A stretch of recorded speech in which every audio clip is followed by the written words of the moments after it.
After my divorce from my husband was finalized, I moved in with my daughter, Natalie. About 6 months later, something unexpected happened. It was my day off, and I was relaxing at home with Natalie when I got a call from my mom.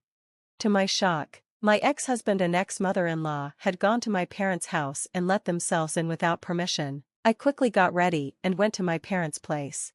When I arrived, my ex-husband and ex-mother-in-law were sitting in the living room, waiting for me. I had no idea why they were there. "Why did you both show up at my parents' house?" I asked. My ex-husband, John, surprised me with his answer, "I want you to pay me back the money you owe me. My name is Aaron, and I'm 40 years old, I worked in an office, and I was married to John for 14 years. Our daughter, Natalie, was born just around the time we got married, and she's now in 8th grade. We were once a happy family, and I thought we would always have a loving home." I met John on a blind date and was instantly drawn to his friendly, kind, and cheerful personality. He liked me too, and we stayed in touch throughout high school. After a few meetups, we started dating. A year later, he proposed, and we got married. I loved him deeply, and I was so happy when he chose me to be his wife. I had a close group of friends from high school, and we would always get together. When I told them I was getting married, they all congratulated me, and they came to our wedding. They joked about how they'd all want to get married too someday. After my wedding, one by one, my friends also got married. We laughed about how we'd gone from a group of teenagers to adults. Then, as I got pregnant, they all started having kids too. Soon, we weren't just mom friends, we were a group of parents. I felt like we were going through life together, and I believed we'd stay close forever. I was happy being a wife and mother, but I also loved working. After college, I got a job in the planning and development department at a big company, and I worked hard every day. The work was tough, but it was also rewarding. Every day felt like a chance to learn and improve. One of my friends from the moms group, who was a stay-at-home mom, once told me, "You're really a workaholic, Aaron, but you also have a fulfilling life with your family. It's like you have two bodies or something." She thought I was strong, but honestly, I wished I had the energy of a superhero. Both John and Natalie helped a lot at home, which made it easier to balance work and family life. "I'm home." "Oh, Mommy, welcome home." When Natalie was little, she would greet me with a smile and a hug after work. Just hugging her made all my tiredness go away. "Welcome home, honey, dinner is ready," John would say. John stopped working full-time after Natalie was born and switched to a part-time job so I could keep my career. He worked at a cafe and took care of picking Natalie up from school. By the time I got home after a long day, John would have dinner ready. It was such a relief to come home to a hot meal. His cooking always made me feel better. My life felt like it was supported by my husband and daughter, which allowed me to focus on my job. As I got better at my work, I was promoted. That meant more overtime, and I often came home late. By then, Natalie was older and understood that I had a lot of work to do. John also started working longer hours at the cafe.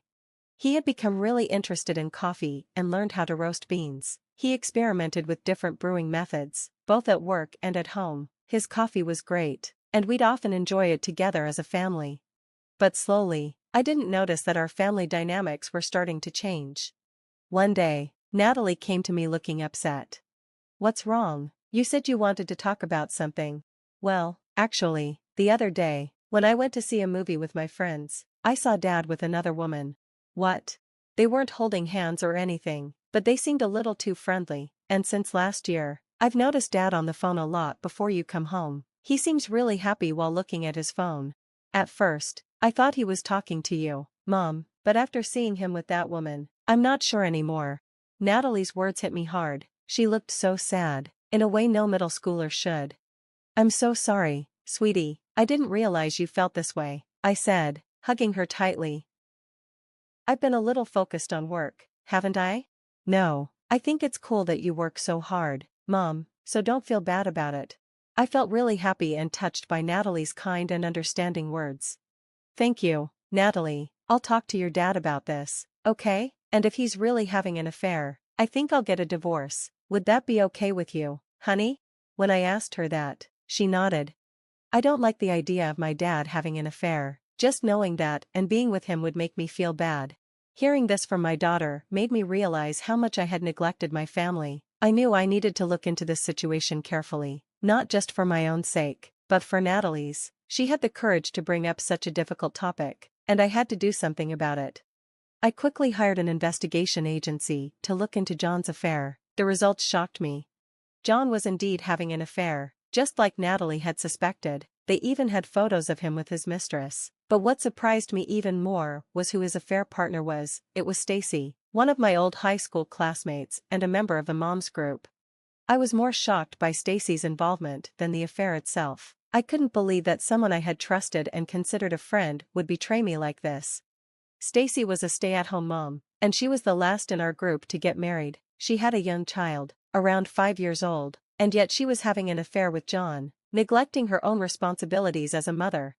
When I saw the evidence, I was so stunned that I couldn't move for a moment. If I hadn't been in my room, Natalie could have seen those photos, and that would have made things even worse. I wasn't ready to confront John, and I definitely couldn't show Natalie those pictures. I took a deep breath and tried to stay calm. Then, one of my friends from the mom's group mentioned that she had switched jobs, so I thought it would be a good chance to suggest that we all get together. Stacy didn't know that I knew about the affair, so my friends arranged the meetup, and I planned to confront Stacy, my husband's lover, 3 weeks later.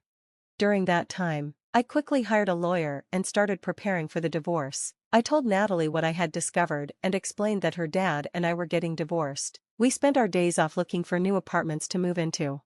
Finally, the day came when I would face Stacy at the gathering. At the restaurant, we all caught up with each other, and I asked my friend about her new job. We all shared updates. Stacy still had no idea I knew about her secret, so we all talked casually.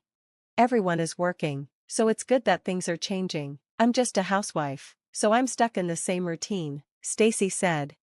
Well, you don't have to work, Stacy, since your husband can support you, another friend said. I do appreciate my husband, but sometimes I feel bored with it, Stacy replied. That was my cue. It was time to confront her. So that's why you're having an affair with other people's husbands, right? Huh? Stacy and the rest of my friends froze when they heard my words. Hey, Aaron, what do you mean by that? One of my friends asked, confused. Stacy stayed silent, her face going pale.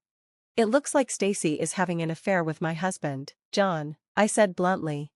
No way, you must be joking. Stacy would never do something like that, one of my friends said, defending her.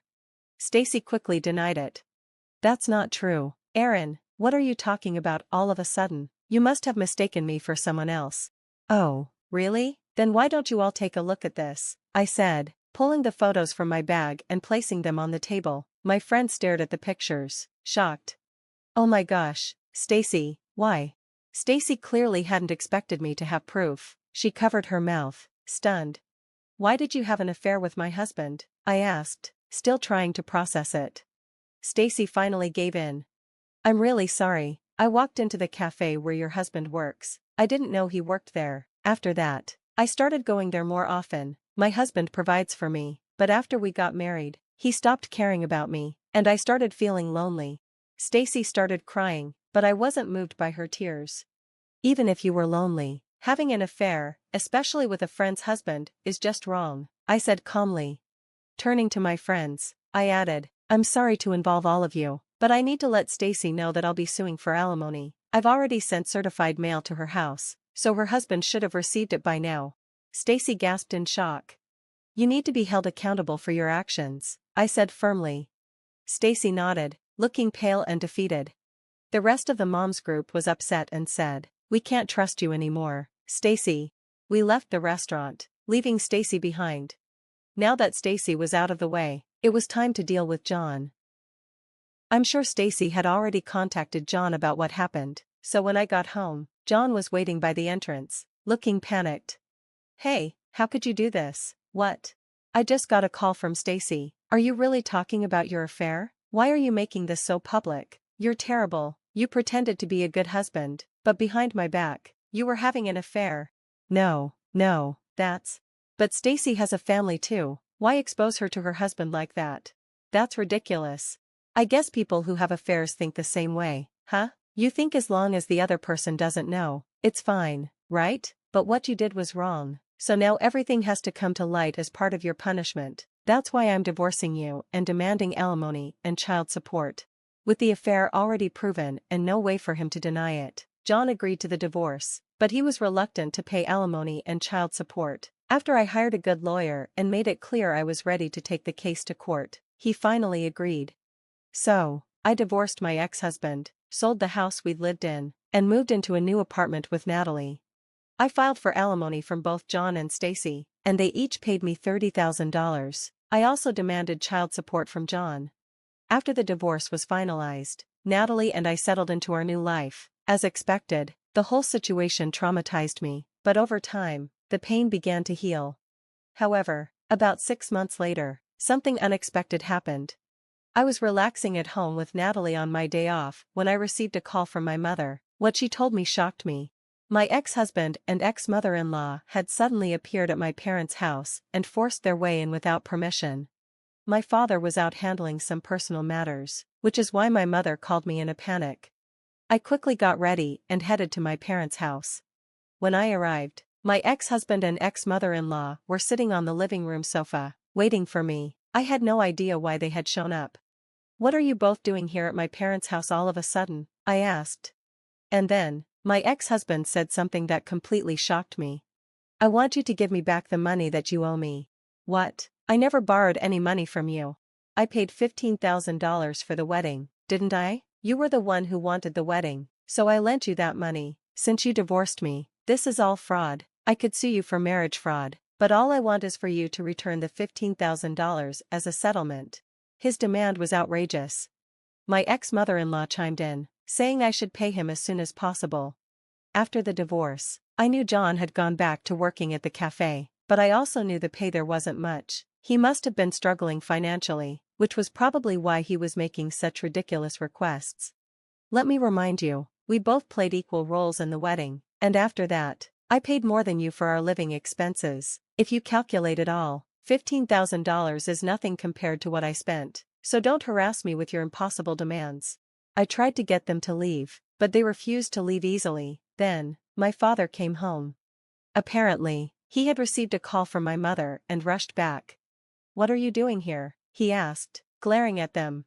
My ex-husband explained the same thing to my father, looking terrified at my father's angry tone. My father listened in silence, clearly shocked and furious at John's demands. "You're the one who had an affair. If you're going to make these ridiculous demands, get the hell out of here." With that, my father tried to kick them out, but my ex-husband fell to his knees. "Please, Aaron, lend me the money. Stacy's husband is demanding alimony from me too, and I really can't pay. Please, $15,000, no, $10,000 would help." It was insane. He was begging for money at a time like this. I coldly replied, "No, I can't do that. Now go home." But then, my ex-mother-in-law said, "You're also responsible for what happened," and insisted that I was obligated to lend him the money. The situation was getting out of hand, so my father said, "Fine, I'll get the money, wait here," and went to another room. "Hey, Dad, what do you mean?" I rushed after him, and my father grinned. "I have plenty of money. Since we have it, why don't we give it to them?" I was convinced when I saw my father take the money out of the closet. Well, this should be interesting, I thought. My father put the money in an envelope and handed it to John. After they finally got what they wanted, my ex-husband and his mother left, looking pleased. As soon as they left, I locked the door and called the police. The two of them must have checked the envelope after leaving because they came back quickly, banging on our door. "Hey, what's going on here? This is Monopoly money. I don't want this fake cash," my ex-husband yelled angrily at the door. I laughed and said, "Since we have so much money, I thought I'd share some with you." Then my ex-husband shouted, "You've got to be kidding," and started banging harder on the door. It sounded like they were kicking the door with their feet, but they didn't realize this was going to cause big trouble for them. John and his mom were still kicking the door when the police showed up and arrested them. Neighbors gathered around, and many of them saw John and his mom get arrested. In the end, John didn't get any money, but he had to pay a fine for his arrest and the damage to our door. Also, one of the people who saw the arrest was a regular customer at the cafe where John worked. The news spread fast, and he was fired right away. Now, John can't find a job and has moved back to his parents' house. His parents are now paying alimony and child support for him. I also got a restraining order against my ex-in-laws for my family. Now, if anything happens, we can call the police, and they'll come right away. I'm happier than ever with Natalie now. I'll keep working hard and watching my daughter grow up. Thanks for watching until the end. Please subscribe to our channel. See you in the next video.